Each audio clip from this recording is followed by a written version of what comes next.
आज कक्षा 10वीं के विद्यार्थियों के लिए है, देख रहे ना, फर्स्ट फ्लाइट पोएट्री। आज जो आप पोएट्री कक्षा 10 के बच्चे पहले समझ लीजिए, जो आपका पढ़ाई शुरू हो गया है 1 अप्रैल से, तो पहला लेसन यूपी बोर्ड का किताब, समझ रहे ना, हिंदी मीडियम के, इंग्लिश मीडियम नहीं, जो यूपी बोर्ड का किताब चलते हैं यूपी बोर्ड में, उसी का है। तो मल्टीपल चॉइस टाइप क्वेश्चन, अगर आप पार्ट 1 लेसन 1 आप पढ़े हैं तो उसमें का आपको पोएम वाइज कविता पढ़ाया जाएगा। उससे संबंधित जो ऑब्जेक्टिव टाइप क्वेश्चन बनते हैं, मल्टीपल चॉइस टाइप क्वेश्चन बनते हैं, उसके बारे में पूरी जानकारी दी जाएगी। समझ रहे ना। अभी तक चैनल को आप सब्सक्राइब न किए हो तो चैनल को सब्सक्राइब कर लीजिए, बेल आइकन की घंटी दबा दीजिए ताकि आने वाला वीडियो आपको सबसे पहले प्राप्त हो। वीडियो को इतना शेयर करना कि सर्च रैंकिंग में श्री गणेश अकेडमी पहला स्थान प्राप्त करे। तो पहला आप देख गए फर्स्ट फ्लाइट मतलब poetry, multiple choice question, stanza wise आपका मतलब पहला स्टेंजा 4 लाइन का पढ़ेंगे, उसके बारे में आप समझेंगे।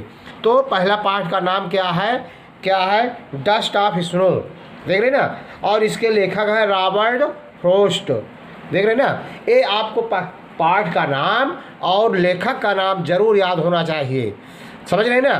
तो जो विद्यार्थी पुरातन है वे जानते हैं कि प्रतिवर्ष पहले चैनल को देखना, हर बार छमाही, अर्धवार्षिक, वार्षिक, प्री बोर्ड का पेपर 10-10 सेट डाले जाते हैं। अगर आप नए हैं तो जल्द से जल्द चैनल को सब्सक्राइब कर लीजिए, शेयर करिए, अपने इष्ट मित्र को जोड़ दीजिए ताकि आपको पेपर मिलता रहे।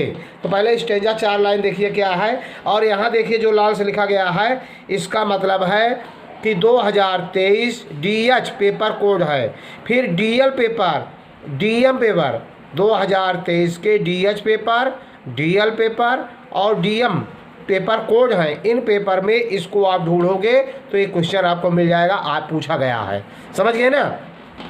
ये पेपर कोड है, समझ रहे ना। तो कहने का मतलब है कि बहुत ही इंपॉर्टेंट क्वेश्चन है। अब इसको देखिए, the way a crow shook down on me the dust of snow from a hemlock tree 4 line हो गया ना। अब इसी से संबंधित प्रश्न पूछा जा रहा है, आप ध्यान देंगे एक एक शब्द पर। Who compose the above lines, मतलब ऊपर की लाइन को किसने कंपोज लिखा है, देख रहे ना। फिर है अथवा आर, कह रहा है who is the poet of the above lines, ऊपर जो लाइन पंक्तियां हैं इसके लेखक कौन हैं। तो कहने मतलब पाठ का नाम और लेखक का नाम आपको याद होना चाहिए। इधर देखिए नंबर विभाजन है, 2 अंक का है, देख रहे ना, यहाँ पर देख रहे ना। तो कहने का मतलब है ये दोनों का उत्तर एक ही होगा। क्या है, 4 विकल्प दिया गया है, जॉन बेरीमैन, फिर है कैरोलिन वेल्स, लेस्टिल नॉर्विच, रॉबर्ट फ्रॉस्ट। अभी मैंने पढ़ा था रॉबर्ट फ्रॉस्ट है इसके लेखक। पाठ का नाम है डस्ट ऑफ स्नो। क्या नाम है, डस्ट ऑफ स्नो। दूसरा क्वेश्चन है, कह रहा है a dust of snow was dropped by, a dust of snow बर्फ का धूल, वाज ड्रॉप्ड गिराया गया, बाई किसके द्वारा, मतलब बर्फ का धूल या बर्फ का टुकड़ा किसके द्वारा गिराया गया। तो आप पढ़े होंगे, देखिए इसमें था द वे ए क्रो, एक कौवे का ढंग, तो किसने गिराया था, एक क्रो, एक कौवे ने, देख रहे ना। अगला है तीसरा क्वेश्चन, द वे मीन्स क्या होता है। यहाँ पर 4 विकल्प है, मेथड, रूट, बेस, लेसन, पाठ दिया गया है। तो ए मेथड विचारधारा, मतलब उसका सोच, मेथड माने विचारधारा, सोच। तो ए बे ऑफ क्रो करने का मतलब मेथड ए क्रो, एक कौवे की सोच। फिर अगला चौथा क्वेश्चन है, आप देख रहे हैं चौथा question, from where was snow dropped, from where कहाँ से, फ्रॉम व्हेयर माने कहाँ से, वाज स्नो ड्रॉप्ड बर्फ गिरा, बर्फ जो था कहाँ से गिरा। तो from A people tree, people के वृक्ष से, फ्रॉम ए नीम ट्री, नीम के वृक्ष से, from a hemlock tree, hallmark के वृक्ष से, या फ्रॉम ए रोज प्लांट, गुलाब के फूल से, from a hemlock tree, hallmark के वृक्ष से गिरा था। Who was sitting on the tree, वृक्ष पर कौन बैठा था, इसका उत्तर कौन होगा, फ्रॉम ए हेलमार्क ट्री। वही मैंने जब पढ़ा था तो आप देखे होंगे। पांचवा, who was sitting on the tree, वृक्ष पर कौन बैठा हुआ था, तो मैंने पढ़ा था कौन क्या नाम आया था, क्रो आया था ना, कौवा, तो एक कुक्कू गलत, स्पैरो गया गलत, ये पिजन गलत, एक क्रो यही सही है। देख रहे हैं ना, वीडियो को पूरा देखेंगे, स्किप नहीं करेंगे। प्रतिदिन आपको कुछ ना कुछ हर लेसन पोएट्री का पूरा ख़त्म करने के बाद पाठ का डाला जाएगा, सभी विषय आपको मिल रहे हैं, देख रहे हैं ना। तो जल्दी से जल्दी जुड़ जाइए, पढ़ाई पर जुड़ जाइए।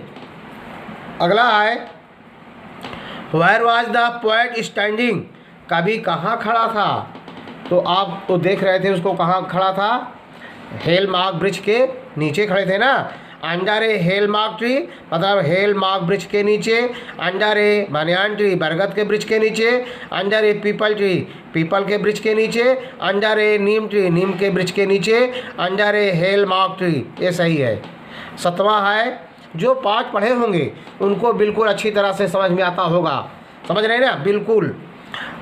अगला है what is the dust of snow, what is dust of snow कह रहा है, ये है पार्टिसल्स ऑफ क्ले, मिट्टी का टुकड़ा है, या पार्टिसल्स ऑफ सैंड, मिट्टी का टुकड़ा, पार्टिसल्स ऑफ प्लांट, वृक्ष का टुकड़ा, पार्टिसल्स ऑफ स्नो, बर्फ़ का टुकड़ा।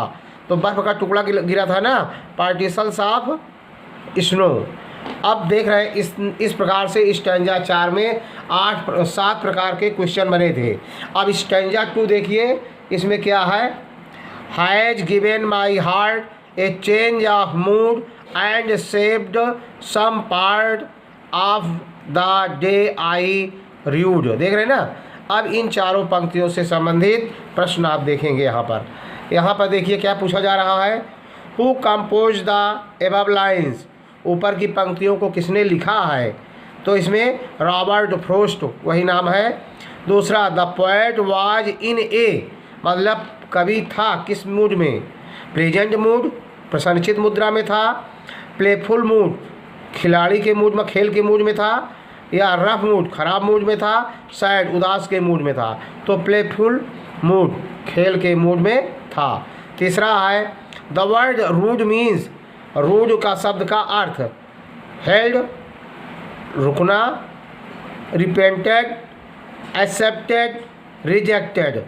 एक्सेप्टेड रूड माने एक्सेप्टेड स्वीकार करना, the word rued means accepted स्वीकार करना। देख रहे हैं ना। अगला है what has the poet saved, what has the poet saved मतलब कवि ने क्या बचाया। तो सम पार्ट्स ऑफ डे, दिन के कुछ भाग को बचाया, सम मनी कुछ धन बचाया, सम पोएट्री कुछ कवि मतलब पोएट्री पद्य बचाया, some part of a book कुछ पुस्तक। तो some part of the day, यहाँ डे नहीं आया है, सम पार्ट ऑफ डे, समझ रहे हैं, उसने बचाया था। इस तरह से आपका पहला पार्ट का संपूर्ण बहुविकल्पी multiple choice question on stanza lesson 1 पर हुआ। यदि वीडियो अच्छा लगा हो तो लाइक करना, सब्सक्राइब करना, शेयर करना। जय हिंद, जय भारत।